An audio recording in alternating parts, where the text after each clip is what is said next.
আমি এখন আছি একটা লাভলক ব্রিজে। এই লাভলক ব্রিজে এটাকে প্যাডলক, এই যে তালা, কত ধরনের যে তালা আছে এখানে দেখেন, শত শত তালা, হাজার হাজার তালা। এই পুরা ব্রিজটা জুড়ে শুধু তালা আর তালা। এই তালাগুলা কপত কপতিরা তারা এখানে আইসা লক লাগাইয়ে তারপরে চাবিগুলা পানির মধ্যে, এই লেকের পানির মধ্যে ছেড়ে দিছে। এখানে চমৎকার একটা লেক বা ক্যানেল বলা যেতে পারে, এটা আসলে লেক না, ক্যানেল। এই ক্যানেলের মধ্য দিয়ে ছোট ছোট বোট চলে। আর এই যে পেছন দিক দিয়ে যেই লাল ইটের বিল্ডিং গুলা দেখতে পাচ্ছেন, এগুলা কিন্তু ঐতিহাসিক বিল্ডিং। আমরা কিছুক্ষণ পরে এই বিল্ডিং গুলাই আসলে ঘুরে দেখব এর আশেপাশে। এগুলা হচ্ছে ওয়্যার হাউস। ওয়্যার হাউস গুলা কোথায় কিভাবে ছিল সেগুলা সম্পর্কে বিস্তারিত জানাবো। তার আগে এখানে তালাগুলা দেখেন, পুরা রেলিং জুড়ে শুধু তালা আর তালা, হাজার হাজার তালা। এখানে আমার মনে হয় যে কয়েক হাজার তালা হবে। থোকায় থোকায় তালা লাগায় রাখছে, এবং সেই তালাগুলো লাগানোর পরে তারা চাবি পানির মধ্যে ফেলে দেয়। এটা হচ্ছে ভালোবাসার প্রতীক। মনে করা হয় যে এই ভালোবাসা আর কখনো ছুটবে না। অর্থাৎ এখানে যেভাবে তালাটা কোনো চাবিহীন ভাবে লেগে আছে, ঠিক ভালোবাসাটাও ঠিক একইভাবে লেগে যাবে।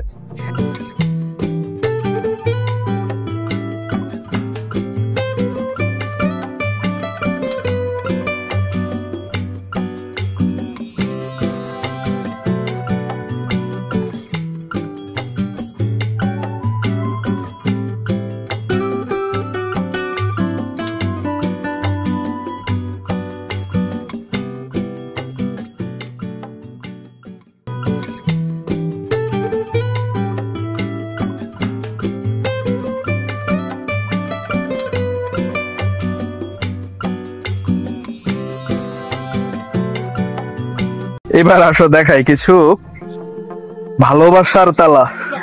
এটা একটু জুম করো। এই যে এটা হচ্ছে ভালোবাসার তালা। এই তালাগুলা খুব সম্ভবত এই ধরনের রেলিং এ লাগানোর জন্য বিশেষভাবে তৈরি করা হয়। কালার এবং শেপটা দেখেন, একদম হার্টস হার্টস এখানে লাগিয়ে দেওয়া হয়েছে। এই তালার মধ্যে নাম আছে এবং এর সাথে লেখা আছে, তারিখ লিপিবদ্ধ আছে, খোদাই করে লিখে নিয়ে আসছে।